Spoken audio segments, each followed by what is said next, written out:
그 캠프북 뒤에 보니까 마지막 순서가 힘차게 세상으로라고 나와 있는데 참 잘 쓰신 것 같아요. 오래전에 대구의 김대건 신부 성당 기공식 하는 걸 봤습니다. 천주교 미사 드리는 걸 처음으로 봤는데 우리는 이제 뭐 기공 예배, 뭐 헌당 예배 이렇게 표현을 하잖아요. 근데 거기는 대구 추기경이 거기도 신부가 있는데 추기경이 오셔서 미사를 집전을 하시는데 뭐 비슷한 순서로 해요. 내용은 좀 다르지만. 근데 마지막에 미사 끝나고 자 이제는 복음을 전하러 세상으로 나갑시다. 그러고 끝나더라고요. 그래서 제가 오래도록 마음에 남습니다. 저 사람들은 복음도 없는데 저런 말을 하네. 실제로 우리가 사용하고 우리가 실천해야 할 말인데 자 이제는 복음을 전하러 세상으로 나갑시다. 그게 맞는 것 같아요. 어느 분이 이렇게 말씀하셨습니다. 아멘 이후의 삶이 더 중요하다. 아주 중요한 말이죠. 우리가 말씀을 아멘으로 받는 거 참 중요합니다. 동의합니다. 순종하겠습니다. 거기까지 좋은데 아멘 이후의 삶이 더 중요하다. 그래서 실제적인 예배도 교회 예배당을 나서면서부터 삶으로 드려지는 예배가 더 중요한 거겠죠. 주일 만찬 예배 마땅히 드려야 되죠. 그러나 삶으로 드려지는 예배는 더 중요한 것이겠죠. 신앙을 여러 말로 정의할 수 있겠지만 저는 신앙생활이란 예수 그리스도의 주재권을 확고히 세워가는 과정이라고 생각합니다. 누구도 완전한 그리스도인은 없습니다. 다 과정 속에 있는 사람들이지만 생명의 특징은 생명의 유일한 특징은 성장입니다. 생명이 있으면 자라게 돼 있습니다. 신문에 해외 토픽이 나왔는데 제가 스크랩을 해놨는데 중국도 역사가 5,000년, 우리도 5,000년 아주 유구한 역사를 가지고 있죠. 진시황릉은 아니었는데 북경의 어느 왕족 지하 무덤인 것 같은데 한 지하 4층 정도 내려가니까 지상에 있는 모습과 똑같이 재현해 놨어요. 순서 그리고 맨 끝에 보좌가 있더라고요. 그런데 5,000년 된 무덤을 발굴했는데 그 무덤 속에 토기 안에 토마토 씨가 들어있었던 거예요. 그러니까 식물학자들이 이게 과연 날까? 이게 만약에 난다면 맛은 어떨까? 5,000년 전 토마토 맛하고 지금 토마토하고 맛은 어떨까? 모양은 어떨까? 너무너무 궁금했는데 5,000년 전 토기 속에 지하 무덤 속에 들어있던 토마토 씨를 심었는데 싹이 난 거예요. 열매를 맺었어요. 지금하고 모양은 조금 다르지만 맛은 똑같더래요. 너무 신기하지 않습니까? 그러니까 생명은 어디서든 싹이 나기 마련이에요. 그래서 베드로전서에 보면 여러 지역에 소아시아 지역에 흩어진 성도들에게 편지하노니 그 흩어진 성도들의 원어는 흩어진 씨앗들입니다. 박해를 받아서 흩어진 성도들, 그들이 복음의 씨앗이에요. 우리가 복음의 씨앗입니다. 그러니까 실제로 수양회 마치고 여기 말씀하신 대로 힘차게 세상으로 이제 세상에 나가서 복음을 전합시다 라는 것이 맞는 거고, 예배 후에 실제로 세상에 나가서 드려지는 그 삶이 더 중요하다고 생각이 되어집니다. 지상의 조건이 가혹할수록 푸른 뿌리를 더 깊이 내리기 마련입니다. 이스라엘 백성들 출애굽기 1장에 보면 바로가 남자가 나면 나일강에 던지고 여자만 살렸죠. 그렇게 학대했는데 학대를 받을수록 번성하고 창성하니 그리스도인들은 그래야 됩니다. 오히려 시련이 올수록, 고난이 올수록 더 강해지는 것이 그리스도인들의 생명력인데, 사도 바울이 고린도 후서 1장 8, 9절에 보면 이런 말씀이 나와요. 형제들아, 내가 아시아에서 당한 환난을 너희가 모르기를 원치 아니하노니 너무 심한 고난을 받아 살 소망까지 끊어지고 이 마음의 사형 선고를 받은 줄 알았으니 그렇게 됐는데 왜 이렇게 한 것이냐? 이것은 자기를 의지하지 말고 오직 죽은 자와 산 자를 이 죽은 자를 살리시는 하나님만 의지하게 하람이라. 그래서 고난이 올 때 우리가 기억해야 할 것은 고난이 올 때, 시련이 올 때 그것 자체만 생각을 해요. 근데 더 중요한 것이 있습니다. 그거는 고난과 시련을 통해서 하나님만 의지하면서 신앙의 뿌리를 내리라고 하는 거예요. 지금 생각해 보니까 여기 이제 농사 짓는 분들, 그 콩 심으신 어르신 계시고 뭐 농사 짓는 분들 거의 없잖아요.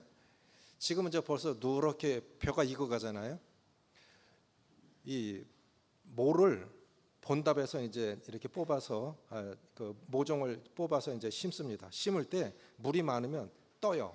그러니까 물을 잘잘 그냥 아주 조금만 남겨놓고 콕콕 씹으면 뿌리를 내립니다. 그리고 조금 이제 자라면은 물 이만큼 있던 걸 거의 빼요. 왜 빼냐? 그때 비료를 줘요. 그럼 물이 작기 때문에 이 뿌리가 물을 쭉 흡수하죠. 그럼 비료를 먹고 뿌리를 내리고 굉장히 크게 벌어져요. 그런데 벼가 다 익어갈 즈음에 익기 직전에 또 한 번 물을 빼요. 그건 왜 빼는 거냐? 쓰러지지 말고 열매 충실히 맺으라고 물을 빼는 거예요. 처음에는 활착을 하라고, 뿌리 잘 내리라고, 그래서 잎을 많이 내라고, 무성하게 내라고 비료를 주고, 이제 배기 직전에 물을 또 한 번 빼서 비료를 주면서 이제 쓰러지면 안 되잖아요. 그러니까 꼿꼿하게 세워서 열매 충실하게 매라고. 그러니까 비료 내용도 다르죠. 우리 성도들에게 주어지는 시련의 정도도 다르고 내용도 다른 것입니다. 왜 그런 것이죠? 젊었을 때만 시련이 있을까요? 연세 드셔도 시련이 있습니다. 연세 드신 분들에게 오는 시련은 이제 열매 맺어서, 좋은 열매 맺어서 주님 나라 갈 준비하라고. 젊은이들은 뿌리 내려서 번창해서 하나님의 나라 확장하라고. 그래서 시련과 고난이 오는 것은 예수 그리스도의 주재권을 확고히 세워가라고 주시는 사인입니다. 그리스도인들은 고난과 시련을 다르게 생각하셔야 돼요. 자, 오늘 마지막 말씀인데 어제 생활의 주 되신 그리스도를 말씀을 드렸습니다. 먼저 하나님과의 관계 속에서 거룩을 이루어가라. 위의 것을 생각하라. 위의 것을 찾으라. 신령한 것, 영원한 것을 찾으라 말씀하셨고, 또 그리스도의 평강이 너희 마음을 주장하시게 하라. 어느 때든지 그리스도의 평강이 우리 수원중부교회 성도님들 마음 가운데 늘 평강이 임했으면 좋겠습니다. 가장 중요한 것은 평강을 지키는 거예요.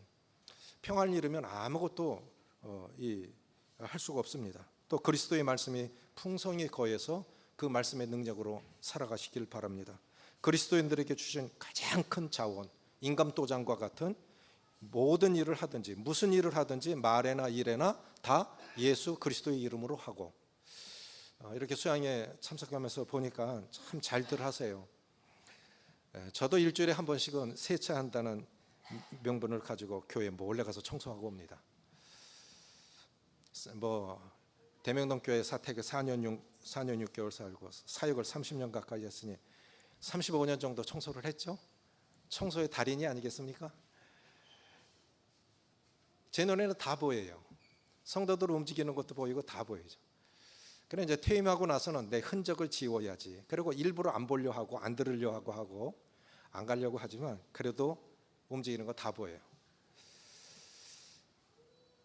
이 그리스도의 이름으로 구석구석 다 섬겨주니까 교회가 되는 것입니다. 잠시 후에 말씀드리겠지만 우리는 이렇게 생각하는 것 같아요. 중요한 일, 중요하지 않은 일, 그런 거 없습니다. 주님 안에서는 다 귀한 것입니다. 아멘이십니까? 오히려 진짜 중요한 건 이 속에 들어가 있고 안 보여요. 주님은 다 보시는 겁니다. 주님 안에서는 중요한 일, 중요하지 않은 일이 없어요. 큰 사람, 작은 사람이 없습니다. 달란트 비유에서 한 달란트는 장정 한 명이 20년 동안 일해야 할 품삯이 한 달란트입니다. 결코 작은 게 아니에요. 그러니까 우리 한 달란트를 너무 작게 평가하지 않으셨으면 좋겠습니다. 또 하나님과의 관계에서 거룩을 이루어가라. 또 두 번째, 사람과의 관계에서 거룩을 이루어가야 되는데 그리스도의 주재권을 세워가야 할 가장 첫 번째 장소는 가정이다. 그 가정에서도 부부와의 관계를 세워가는 것이, 그 속에서 그리스도의 주재권을 세워가는 것이 가장 중요하다. 부부 싸움을 하면 최대 피해자는 자녀들입니다. 맞죠? 교회도 마찬가지입니다. 인도자들이 안 맞아도 서로 화합하고 연합하면서 서로 존중히 여기면서, 전에 알렉산더 스크라우 행자님 한 3번 다녀가셨는데 한국에 이런 간증하시더라고요. 여러 종족, 미국이 여러 종족들이 있잖아요. 장로들도 그런 거예요. 출신들이 다 달라, 나라별로. 장로 모임을 팔 걷어붙이고 씩씩거리면서 막 하는데 끝나고 나면 이렇대요. 조성현이 간증도 그래요. 폐허해본교회도 장로들이 앉아있고 뒤에 집사들이 앉아있고 맨 뒤에 원로 장로들이 앉아있대요. 그런 데서 어떻게 함부로 하겠습니까? 집사들이 다 보고 있는데, 원로 장로들이 발언권도 없지만 다 보고 있는데, 그런데도 씩씩거리면서 막 그렇게 장로회를 한다 이거죠. 그런데 끝나고 나면 그게 다른 거예요. 제가 좀 과했지요. 죄송합니다. 용서해 주십시오. 제가 잘못했습니다. 항상 이렇게 끝난다는 거예요. 부부도 그래야 되고 인도자들도 그래야 되죠. 그래야 교회가 행복한 거고 가정이 행복한 거 아니겠습니까? 그리스도의 주재권을 먼저 세워가야 할 곳은 부자관계. 이 사실을 꼭 기억하고 또 잘 하시겠지만 더 잘하셨으면 좋겠습니다. 오늘 4장입니다. 4장 1절부터 6절까지 같이 읽겠습니다. 골로새서 4장 1절부터 6절입니다. 1절부터 6절까지 같이 읽겠습니다. 시작. 상전들아, 의와 공평을 종들에게 베풀지니 너희에게도 하늘에 상전이 계심을 알지어다. 기도를 계속하고 기도에 감사함으로 껴있으라. 또한 우리를 위하여 기도하되 하나님이 전도할 문을 우리에게 열어주사 그리스도의 비밀을 말하게 하시기를 구하라. 내가 이 일 때문에 매임을 당하였노라. 그리하면 내가 마땅히 할 말로써 이 비밀을 나타내리라. 외인에게 대해서는 지혜로 행하여 세월을 아끼라. 너희 말을 항상 은혜 가운데서 소금으로 맛을 낸과 같이 하라. 그리하면 각 사람에게 마땅히 대답할 것을 알리라. 1장은 만물의 주 되신 그리스도, 2장은 믿음의 주 되신 그리스도, 3장은 생활의 주 되신 그리스도, 4장은 따라하십시오. 선교의 주 되신 그리스도, 전도의 주 되신 그리스도. 오늘 말씀 두 가지 소제목은, 첫째는 따라 해보시면 좋겠습니다. 복음의 문이 열리도록 기도하라. 두 번째, 공동체 의식을 회복하라. 이것이 4장을 요약한 것입니다. 복음의 문이 열리도록 기도하라. 3절에 또한 우리를 위하여 기도하되 하나님이 전도할 문을 우리에게 열어주사 그리스도의 비밀을 말하게 하시기를 구하라. 내가 이 일 때문에 매임을 당하였노라. 사도 바울은 지금 옥에 갇혀 있습니다. 옥중 서신 5권 중에 하나가 골로새서인데, 지금 옥중에 있으면서 자기가 옥에 갇힌 이유가 전도하기 위해서 하나님이 그 환경을 허락하셨다고 믿은 거예요. 우리도 그래야 됩니다. 왜 이 직장에 나를 심으셨을까? 왜 이 교회에 심으셨을까? 왜 이 일을 당하셨을까? 거기서 복음 전하라고. 서복지원님 자매님 돌아가시기 전에 6명에게 복음을 전하고 하셨다고 그래요. 돌아가시기 전에도. 저에게 제자 훈련을 시켜주셨던 내비게이터, 경북대학교 내비게이터 자매님도 돌아가시기 전에도 복음 전하셨어요. 소천 임종 예배를 드리는데 자매님 가장 좋아하시는 저 높은 곳을 향하여, 이제 세 아들 중에 둘째 아들이 폴란드에 있는데 이제 30분이면 도착을 하는 거예요. 공항에서 내려서 30분이면 태국까지 올 건데 그 아들 보고 싶어서 운명을 못하고 계신 것 같아요. 임종매면 다 드렸는데, 찬양까지 드렸는데, 예배 드리고 시간이 남아서 자매님 좋아하시는 찬양을 한번 더 드리자.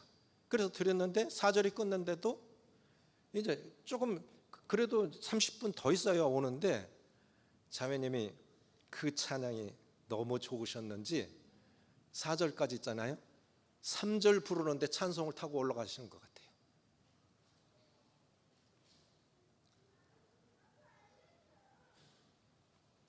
사절을 못 드리고 자매님 운명하신 거예요. 근데 그 자매님이 진짜 본이 되셨어요. 진짜 네베기토는 제자 훈련을 참 잘하는 기관인데, 자매님은 정말 훈련이 된 분이에요. 그 자매님 늘 감사합니다, 감사합니다. 항상 그 자매님의 결론은 감사예요. 그래서 믿음의 최고 표시는 감사합니다. 어제 말씀드렸죠. 그리스도의 평강이 너희 마음을 주장하게 하라. 그리스도의 평강이 임하면 감사가 나와요. 매 절마다 감사하라 그랬죠. 그리스도의 또 말씀이 너희 속에 풍성히 거해야 불평이 가득하면 감사 안 나옵니다. 그리스도의 이름으로 할 때 감사가 나올 수 있는 거죠. 그 자매님은 늘 감사해요. 저에게 참 본이 되주셨던 참 귀한 분을 만난 거에 대해서 참 감사를 드립니다.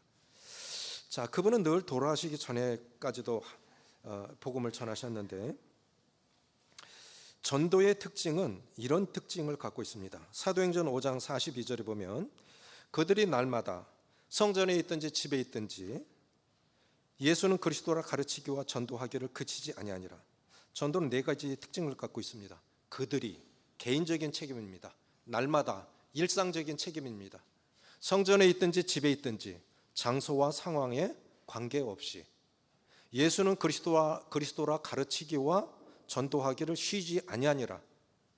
네 번째, 지속적인 책임이 요구되는 것이죠. 이거는 인도자들의 책임이 아니에요. 전도자의 책임이 아니에요. 그들이. 이건 개인적인 책임입니다. 두 번째, 날마다 일상적인 책임이죠. 세 번째, 상황과 장소에 관계없이. 네 번째, 지속적인 충성이 요구되는 것입니다. 그러면 전도하려면 어떻게 준비해야 될까? 첫째는 기도해야 됩니다. 3절에 또한 우리를 위하여 기도하되. 복음의 문이 열리도록 기도해달라고 하는 거예요. 능력 있는 전도, 효과적인 전도의 조건은 기도입니다. 하나님만이 사람의 마음을 열 수 있고 하나님만이 사람을 움직일 수 있습니다. 아멘이십니까? 저희 교회 4급 법무부 4급 공무원 퇴임하시고 구원받으신 분이 계신데, 이분은 이제 일반 교회에서 세례 받으신 부부간에 분이신데, 자매님이 먼저 모임에 연결돼 주셔서 구원을 받으셨어요. 계속 구원받아야 된다고 오니까 그냥 가정의 평화를 위해서 오시는 거예요. 그런데 이렇게 전도반이 있는데 이분은 방해꾼이에요. 하나님이 어디 있어? 오히려 방해를 하니까 안 나왔으면 좋겠어. 그런데 그분이 폐암 선고를 받았어요. 마음이 낮아져 갖고 퇴임했으니까 시간 많고 2주 동안 매일같이 목양실에서 성경 공부를 하는데, 성령께서 마음이 낮아지니까 그 죄인임을 깨닫게 해주시고, 죄인임을 깨달아야 죄사함의 필요를 깨달을 거 아닙니까? 예수님 믿고, 그분은 그러니까 이 법무부 공무원 쓰는 게 뭐냐면 청송교도소 소장이었어요. 우리나라의 제일 악질들을 모아놓은 곳이 청송교도소입니다. 그건 보통 교도소가 아니에요. 어떻게 해서 칼 갖고 배를 확 건대요. 그럼 창자가 흘러나오죠. 내 이런 사람이야. 그러면 간수들도 못 하는 거예요. 그러면 이분은 그 위에다 소금을 확 뿌려버린대. 그럼 따가워서 팔팔 뛰죠. 그러니까 배를 확 가르는 그런 악질들도 저 사람은 피도 눈물도 없어. 그러고 그냥 발발 기는 거예요. 이랬던 분인데 복음을 깨닫고 펑펑 우는 거예요. 내가 남자가 그렇게 펑펑 우는 사람 처음 봤어요. 복음을 깨닫고. 그리고 하는 고백이 있어요. 횃불지에도 그분 간증이 실렸는데, 주님 죄송해요. 너무 늦게 주님을 주님으로 영접하고 내가 죄인인 줄 모르고 살았고, 주님 이렇게 탄압하고 했던 거 너무너무 죄송해요. 그러면서 고백을 하는데 이분이 나중에 뭐라 하셨냐면, 지식으로는 법무부 사업국 공무원이면 똑똑하잖아요. 서기관이니까. 근데 이분 하신 말씀이 머리로는 다 안다 이게. 37년 동안 성경을 읽었는데, 그런데 머리에서 가슴까지 내려오는 요 사이 37년 걸렸습니다 그러더라고요. 여기서 가슴까지, 머리에서 가슴까지 내려오는 이 시간이 37년 걸렸습니다. 그렇게 하고 예수님을 믿고 지금 퇴임하고 영천에서 땅을 한 3,000평 사서 과수원을 하시는데, 그 영천 골짜기에서 쉬운 일이 아니잖아요. 대구까지 한 번도 안 빠지세요. 지금 소그룹장을 하시죠. 기도해야 됩니다. 사람의 마음을 열 수 있는 분, 사람의 마음을 움직일 수 있는 분은 성령님밖에 없어요. 그러니까 기도하셔야 돼요. 우리는 누구를 만나야 될지, 어떻게 말씀을 전해야 될지 잘 모르잖아요. 그런데 성령께서 사람을 만나게 해주시고 어떤 말씀을 전하게 해주셔야 할 것을 알게 하십니다. 그래서 전도의 주체는 성령님이십니다. 고린도전서 12장 3절을 보면 성령으로 아니하고는 누구도 그리스도를 주로 고백할 수 없느니라. 그러면 성령의 역사는 전적으로, 구원의 역사는 전적으로 성령의 역사입니다. 성령의 역사면 누구라도 구원받을 수 있어요. 우리 힘으로는 누구도 구원받지 못해요. 대명동 교회 있을 때, 제가 대명동 교회 있을 때 1년에 50명씩 4년간 지속적으로 침례를 준 적이 있어요.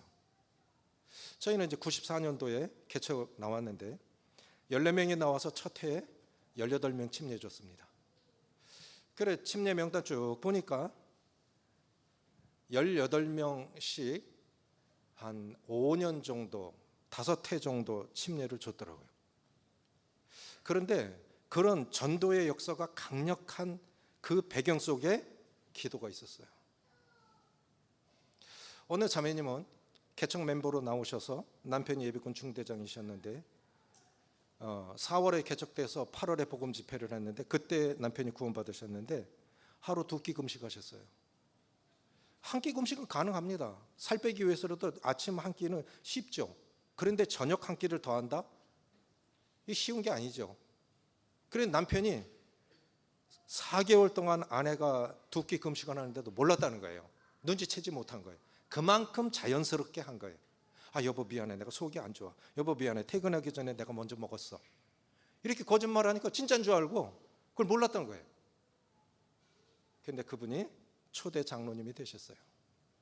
지금도 훌륭한 분이 되십니다. 한 자매님은 그땐 모임에, 30년 전에 모임에 새벽 기도도 없었어요. 그런데 한 자매님은 주일 예배 드리는 것처럼 씻고 정장하고 그 추운 베란다에서 새벽 기도 하셨어요. 저희 아버님, 제가 마지막 8년 동안 제가 아버님 모셨는데, 아버님은 새벽 기도, 제 고향이 용인 남산인데 큰형님이 결혼 기념으로 예배당 종을 사서 세웠어요. 시골에 옛날에 다 종 쳤잖아요. 새벽 기도 때도 예배 때도. 그러니까 아들이 결혼 기념으로 세운 그 종을 아버님은 새벽마다 치신 거예요. 그리고 이제 구원을, 저희 교회 오셔서 이제 구원 받으시고 새벽마다 강대상 맨 앞에 앉으셔서 아들의 사역과 교회와 나라와 구도자들을 위해서 기도하신 겁니다. 그렇게 기도하시니까 저보다도 교회 사정을 더 잘 아세요. 어떤 때는 이래요. 얘야, 어느 형제가 오늘은 감사에 참여하지 않더라. 너는 참여 안 했는지도 몰라요. 근데 아버님은 아신 거예요. 기도하니까. 기도하면 관심 갖게 돼 있어요. 그래서 우리가 전도의 능력을 경험하기 전에, 복음의 능력을 경험하기 전에 먼저 기도의 능력을 경험해야 됩니다. 저는 전에 40일씩 1년에 2번씩 특별 새벽 기도를 했습니다. 40일씩 딱 20분 전에요. 그러면 출근하는 시간에 맞춰서 다 먼저 가요. 놀라운 역사들이 있죠. 형제님이신데 어느 분은 어느 형제님이신데 교회도 안 오고 노름을 해서 집을 2채나 날렸어요. 기가 막히죠. 자녀들은 이혼해라. 엄마는 니들 시집장가 갈 때까지는 이혼 못해. 그래 버틴 거예요. 그러면서 새벽기도 참여하셨어요. 그런데 새벽기도 끝나고 그 형제님, 내가 미쳤지.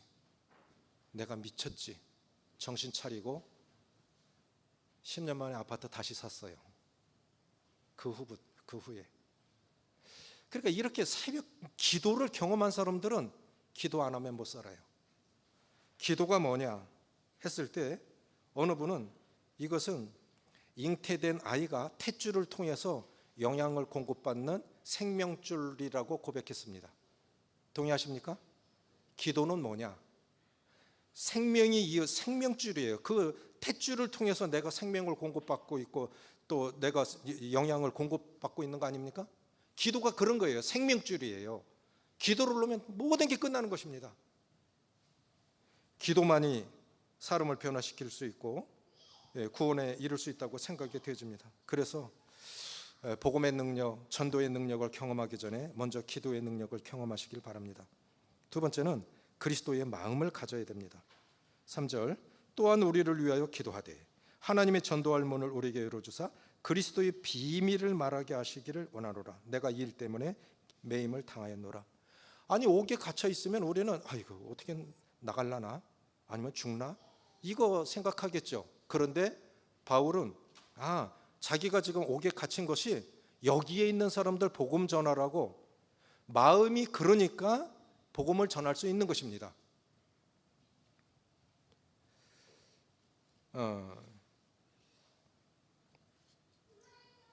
죽음의 수용소를 쓴 빅터 프랭클이라고 하는 유대인 의사가 있습니다.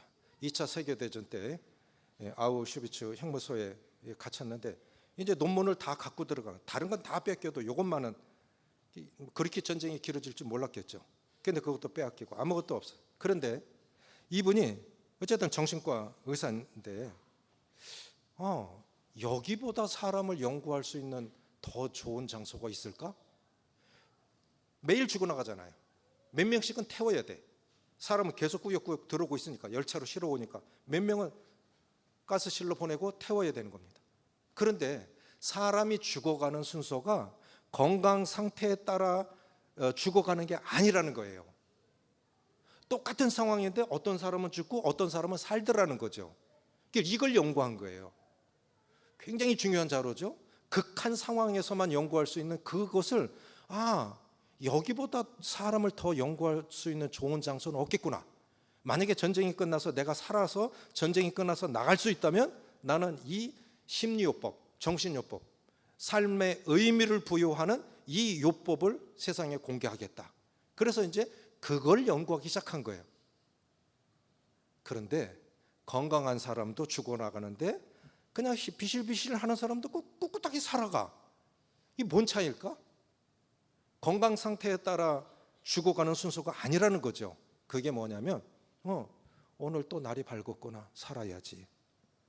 비실비실해 보이면 건강해 보이지 않으면 가스실로 보내니까 어쨌든 건강해 보여야 되지. 그러면 유리 조각을 가지고 면도를 하고 건강해 보여야 되니까. 그러니까 매일매일 삶의 의미를 부여하고 삶의 의미를 찾아내고 그런 사람만 살아남더라는 거예요. 우리도 똑같습니다. 그리스도인들도 이 영적인 의미를 부여하지 않으면 안 믿는 사람하고 뭐가 달라요? 그렇지 않습니까? 어떤 면에서요? 안 믿는 사람들이 인격적으로 더 훌륭한 사람도 많아요. 설악산의 지게꾼 돈 얼마 벌겠어요? 그분 생활의 한 절반 정도를 기부하더라고요. 우린 그리 못해요. 어떤 분은 인격적으로 그리스도인이 아님에도 불구하고 우리보다 훌륭한 분들도 안 믿는 분들 중에도 많아요. 그럼 뭔 차이예요? 그리스도인들이 삶 속에서 그래서 그리스도의 주재권이라는 건 생활의 모든 영역에서 그리스도께서 주인이 되시도록 나의 모든 영역을 그분께 맡기는 것. 이게 그리스도의 주재권입니다. 그러니까 삶의 모든 의미에서 영적인 의미를 발견하고 거기서 주재권을 세워가는 것이 그것이 그리스도인입니다. 그래서 이 전도의 비결은 기도해야 되고, 두 번째 그리스도의 마음을 가져야 됩니다. 혹시 저 사람이 준비된 영혼이 아닐까? 모든 걸 전도로 생각한다면 우리 그냥 지나치지 않을 거예요. 세 번째, 말씀으로 무장해야 됩니다. 베드로전서 3장 15절에 너희 마음에 그리스도를 주로 삼아 거룩하게 하고 너희 속에 있는 소망에 관한 이유를 묻는 자들에게는 대답할 것을 항상 준비하되 온유와 두려움으로 하고.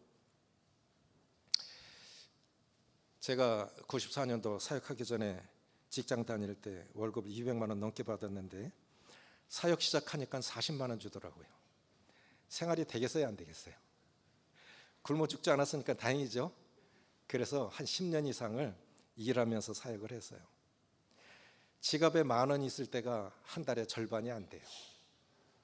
한 번은 차에 연료 빨간불이 들어왔는데 한 자매님이 신방을 가재요. 이게 연료 빨간불 들어왔다고 말할 수는 없고 어떻게 하지? 가자. 그런데 하나님이 지혜를 주시더라고요. 신호 대기할 때마다 시동을 끄자. 이게 30년 전 생각이에요. 제가 이거 현대자동차에 팔아먹었다면 이 아이디어 값을 받아야 되는 건데, 지금 좋은 차들은 신호 대기할 때 저절로 꺼지죠. 저는 30년 전에 해봤어요. 그게 연료 절약이 돼요. 갔다 오니까 이제 어디서도 된다. 근데 안 쓰더라고요. 그 알고 보니까 이 정비사, 그러니까 카센터 하시는 분들한테 물어보니까 자동차 회사에서 빨간불이 들어와도 30km 더 가게 만들어 놨대요. 30km, 그럼 왜 30km예요? 휴게소에서 휴게소 거리가 30km입니다. 그러니까 다음 휴게소까지는 갈 수 있어요, 이거예요. 근데 그때 몰랐잖아요. 그렇게 살았는데 요즘도, 지금은 이제, 그때는 정말 책을 보고 싶었는데 아이들 우유 사줄 돈도 없는데 무슨 책을 사보겠어요. 근데 지금은 좀 여유가 있어서 한 달에 많게는 한 10권 내지 15권 정도 봅니다. 근데 참 신기한 게 책들을 보고 가면 영혼들 만나면 그게 다 쓰여져요. 이렇게 저렇게 말하면 그분도 그것과 연관이 돼 있어요. 저희 교회는 보험 하시는 억대 연봉 받는 분들이 2분 계십니다. 자매님들이. 지인들이 많잖아요. 논술 학원을 해서 돈을 어마어마하게 버신 싱글 부인을 만났는데, 논술을 하니까 책을 얼마나 많이 읽었겠어요. 책으로 말하면 나도 말할 수 있습니다. 그러니까 통하겠죠. 그래서 이분이 참 좋은 거예요. 목사님 교회 가고 싶어요. 교회 다니는 분인데, 중요한 건 뭐냐면 나를 준비하면 주님이 쓰십니다. 내가 준비가 안 된 거예요. 주님이 나를 쓰시지 않는 게 아니라 나를 쓰시지 않고 내 교회를 쓰시지 않는 게 아니라 내가 준비가 안 된 거예요. 나를 준비하면 주님이 쓰십니다. 요셉도 그랬잖아요. 그래서 말씀으로 무장돼 있어야 합니다. 중요한 것은 뭐냐면 걷지 못할 날이 올 수도 있어요. 말하지 못할 날이 올 수도 있습니다. 젊은이들은 이 말이 이해가 안 가겠지만 연세 드신 분들은 이해가 가지요? 저는 100% 공감합니다. 걷지 못할 날이 올 수도 있고요, 말하지 못할 날이 올 수도 있습니다. 우리가 걸을 수 있고 말할 수 있을 때 더 크게 쓰임 받아야 됩니다. 그런데 그것이 가장 큰 영광이겠죠. 종은 주인에게 쓰임 받는 것이 기쁨이죠. 주인이 나를 쓰셨다고 하는 것이 보람이죠. 나를 쓰시고 우리 교회를 쓰시고 우리나라를 쓰신다는 것이, 그것이 보람이죠. 준비해야 됩니다. 3가지를 말씀드렸습니다. 복음 전하기 위해서는 첫째, 복음의 능력을 경험하기 전에 기도의 능력을 경험하라. 두 번째 뭡니까? 그리스도의 마음을 가져야 됩니다. 그리고 나를 준비해야 됩니다. 두 번째, 4장에서 그래서 이제 복음을 전할 문을 열어주시도록 기도하고, 두 번째는 뭐냐면 공동체 의식을 회복하라 하는 것입니다. 그것이 7절 이후부터 끝절까지 나오는 내용인데, 골로새 성도들에게 마지막으로 부탁하고 싶었던 것은 복음의 사역은 혼자 할 수 없는 거다. 팀 사역이다. 그러니까 공동체 의식을 회복하라 하는 것입니다. 공동체 의식을 회복할 수 있는 비결은 뭐냐? 저는 이렇게 정의를 했어요. 동역이 뭐냐 했을 때 세 가지로 정의를 했습니다. 동역이 뭐냐? 따라해 보세요. 함께 수고하고, 함께 고난받고, 함께 기뻐하는 것이다. 아멘이십니까? 교회가 고난받을 때 함께 고난받았습니까? 저희 지하 1,000만 원 보증금에 월 30만 원 낼 돈도 없었어요. 그래서 대명동교에서 2년간 사골세를 내줬습니다. 여기까지 오는데 특별 헌금만 5번 했어요. 지금은 시가로 뭐 한 80억 이상 정도 갑니다, 교회가. 성도들이 얼마나 행복해 할까요? 젊은이들은 그냥 좋은 거예요. 그런데 함께 시작부터 함께 하면서 헌신했던, 교회가 고난받을 때 함께 고난받았던 성도들은 마음이 다르죠. 그렇죠? 동역이 뭐냐? 함께 고난받는 것입니다.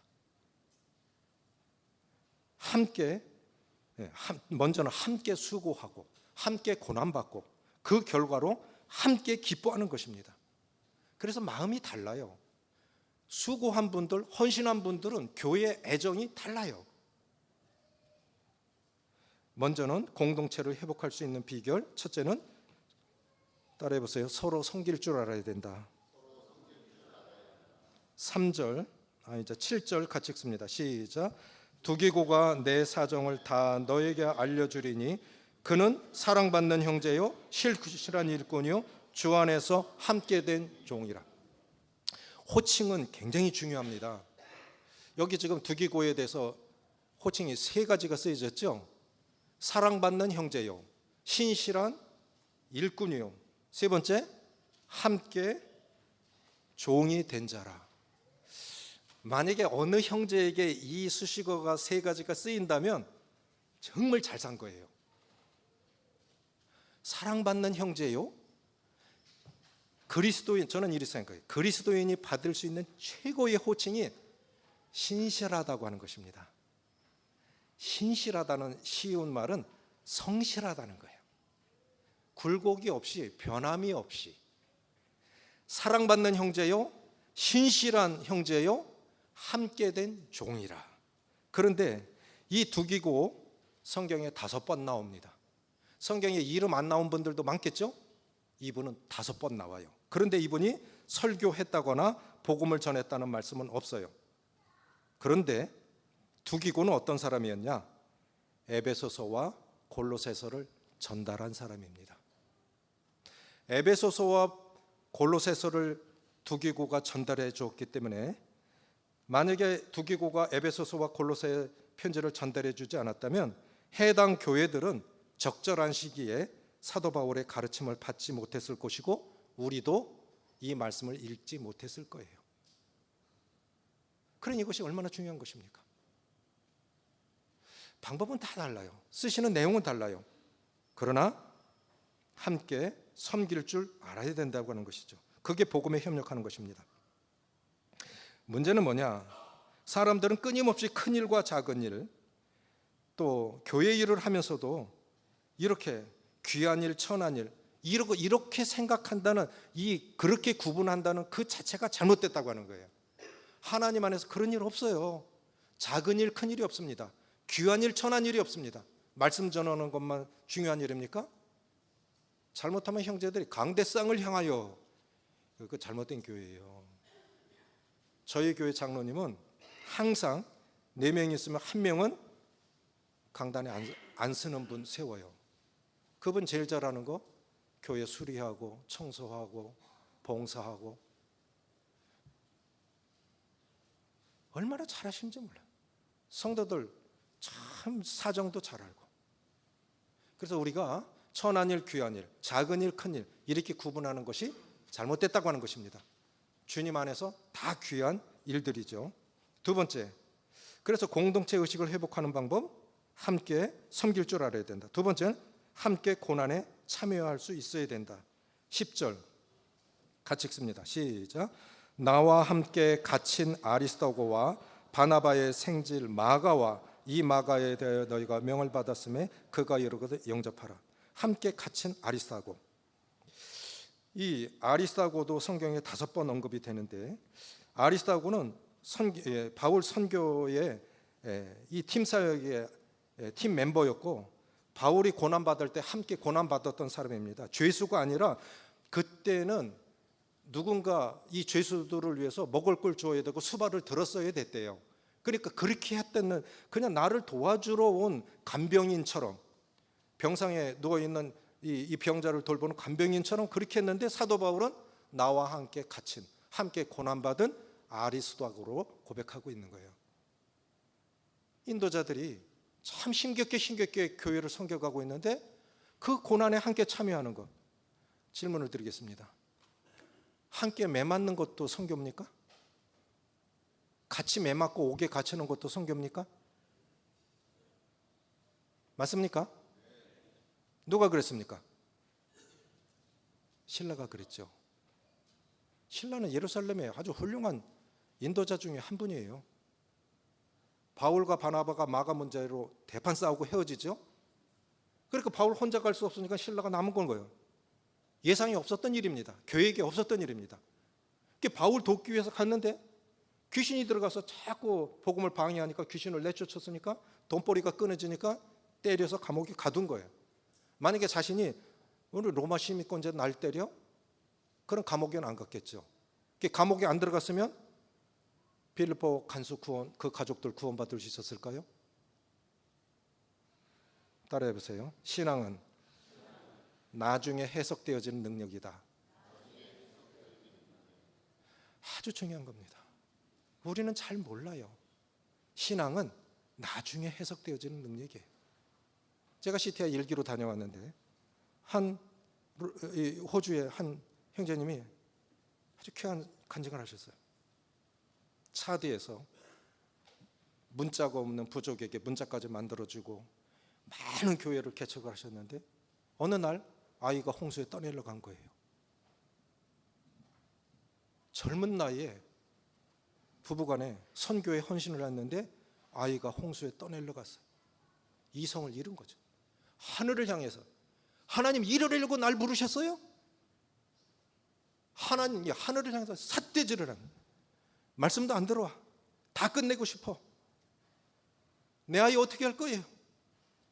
호주 선교 본부에서 이 소식을 들었습니다. 편지 한 장 날라왔는데 여백에 딱 한 줄로, 요한복음 14장, 주님이 베드로의 발을 씻기를 했을 때 주님이 그러셨죠. 지금은 알지 못하나 이후에는 알리라. 기억나시죠? 지금은 알지 못하나 이후에는 알리라. 그래서 신앙은 나중에 해석되어지는 능력이에요. 모르겠어. 근데 지금 이것 때문에 로마 시민권 매 안 맞으려고 그러는 건 안 맞는 것 같아. 평안이 없어. 그럼 매 맞은 거예요. 그래가지고 매 맞고 그냥 들어간 거예요. 그래도 감사해야지. 기도하니까 찬송이 나온 겁니다. 기도하고 찬송하니까 기적이 일어난 거예요. 그런데 알고 보니까 빌립보 간수 다 도망간다는 줄 알고 자살하려고 그러니까 그러지 마, 우리 살아있어, 여기 있어. 그러니까 그 밤에 매 맞은 거 씻겨주고 먹을 걸 주고 주 예수를 믿어라. 그러면 너와 내 집에 구원을 받으리라. 그리고 가족이 다 구원받고, 이런 역사가 일어난 거 아닙니까? 우리는 몰라요. 우리는 몰라요. 누굴 준비하셨는지, 어떻게 구원하실는지 우리는 그 상황 가운데 최선을 다하면 되는 것입니다. 함께 고난받는 것이, 그것이 동역입니다. 그런데 이 바울이 에베소에서 폭도들에게 돌팔매질을 당할 때 목숨을 잃을 뻔했던 위험스러운 고통스러운 순간에도 아리스도아고가 곁에 있었어요. 사도행전 19장 29절을 보면, 그리고 바울이 죄수로 로마로 압송될 때 유라굴로라고 하는 광풍에 죽을 고비 처했을 때도 아리스도아고가 그 배에 같이 있었습니다. 사도행전 20장 2절에 보면 바울이 로마 감옥에 갇혔을 때 지금 상황에도 아리스도아고가 함께 있는 거예요. 사도행전 27장에. 그러면 동역이 뭐냐? 함께 수고하고 함께 고난받는 것입니다.